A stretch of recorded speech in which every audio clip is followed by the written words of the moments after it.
+2 or BCom காமர்ஸில் let us see what is franchising.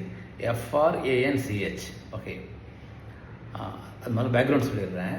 இப்போ எங்கிட்ட ஒரு ஃபேமஸ் ரெஸ்டாரண்ட் இருக்குது. let us say Adyar Ananda Bhavan, A2B or Saravana Bhavan. Okay, இப்போ சிங்கப்பூர்லேயோ மலேசியாலேயோ நல்ல மார்க்கெட் இருக்குது. அதாவது நிறைய இந்தியன்ஸ் இருக்காங்க. South Indians they like to have my foot வச்சுக்கோங்க. சரி, இப்போ இது 2 ஆப்ஷன்ஸ் இருக்குது. ஒன்று, நானே போய் எங்கள் பர்மிஷன் வாங்கி செட்டப் பண்ணி ஒரு ரெஸ்டாரண்ட் ஓப்பன் பண்ணலாம். இல்லாட்டி அங்கே இருக்கிற ஒரு கேட்ரிங் இன்ட்ரெஸ்ட் இல்லாட்டி ஒரு பிஸ்னஸ் இன்ட்ரெஸ்ட் ஆள் வந்து okay he will set up one restaurant. ஆனால் he wants to use my name. இப்போ எது பெட்டர்? கண்டிப்பாக செகண்ட் ஆப்ஷன் தான் பெட்டர்.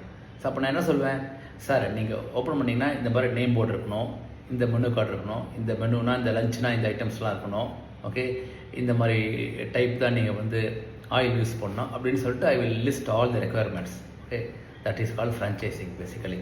ஸோ ஃப்ரான்ச்சைசிங் வந்து it is use to expand both domestic and international markets. Okay, second point, it is a way of marketing my products and services. கரெக்டாக? ஏன்னா நானே இப்போ set up பண்ணுறதுக்கு முன்னாடி there is already one business man who is willing to take a risk. Okay, thank you.